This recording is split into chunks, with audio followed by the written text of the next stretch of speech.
আসসালামু আলাইকুম। কেমন আছেন সবাই? আশা করি সবাই ভালো আছেন, সুস্থ আছেন। আল্লাহর অশেষ রহমতে আমরাও ভালো আছি, সুস্থ আছি।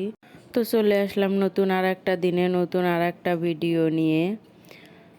তো রান্নার সব কিছু এখানে প্রস্তুতি নেওয়া হয়ে গেছে। তো এখন আমি মাছটাও ভালো করে ধুয়ে পরিষ্কার করে নিছি।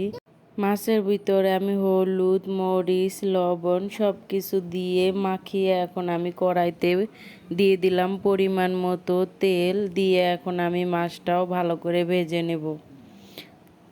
আজকে আমি তেলাপুয়া মাছ দিয়ে আলু দিয়ে বেগুন দিয়ে রান্না করব।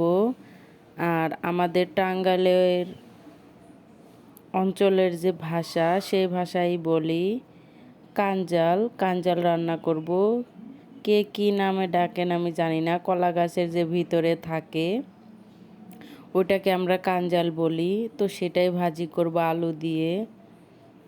তো আমার মাছ ভাজা হয়ে গেছে। এখানে আমি পেঁয়াজ কাঁচামরিচ দিয়ে দিলাম, দিয়ে একটু ভালোভাবে ভেজে এখন আদা রসুন আর জিরা বাটাটা দিয়ে একটু তেলে নেড়ে চেড়ে নেব। আমার ভিডিওটা যদি ভালো লাগে প্লিজ একটা লাইক দিতে ভুলবেন না। আর আপনি যদি আমার চ্যানেলে নতুন এসে থাকেন তো আমার ভিডিওর কোথাও যদি আপনার একটুও ভালো লাগে প্লিজ আমার চ্যানেলটিকে সাবস্ক্রাইব করে রাখবেন। আর আপনি যদি ভিডিওটা ফেসবুক থেকে দেখে থাকেন তো চাইলেই পেজটাকে ফলো দিয়ে রাখতে পারেন। আর আপনারা যদি এই কাজটা করে থাকেন অসংখ্য ধন্যবাদ। তো কথা বলতে বলতে এই পাশে বেগুনটা আমি ভালোভাবে কষাইছি, কষাই এখন আমি মাছ দিয়ে ঝোলের পানি দিয়ে ঢেকে দিলাম।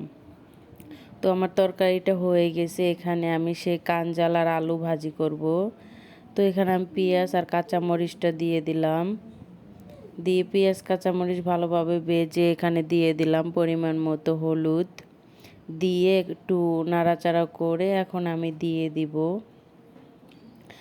সেই কাঞ্জালটা। এটা আমি ধুয়ে পানি ঝরাইতে দিয়ে রাখছিলাম। তো এটা ভাজি কিন্তু অনেক মজা লাগে, ডাউল দিয়েও খাওয়া যায়, যে যেভাবে খায়। তো ভালোভাবে একটু নেড়ে চেড়ে এখন আমি এখানে দিয়ে দিব পরিমাণ মতো লবণ। পরিমাণ মতো লবণ দেওয়ার পরে আমি হালকা হালকা এখানে আদা আর অল্প একটু জিরা বাটা দিব, দিয়ে একটু রসুন বাটাও দিয়ে দিলাম, দিয়ে এটা আমি এখন ভালোভাবে নাড়াচাড়া করে ভাজি করে নেব। এখানে কিন্তু কোনো কিছুই আর দেওয়া লাগবে না।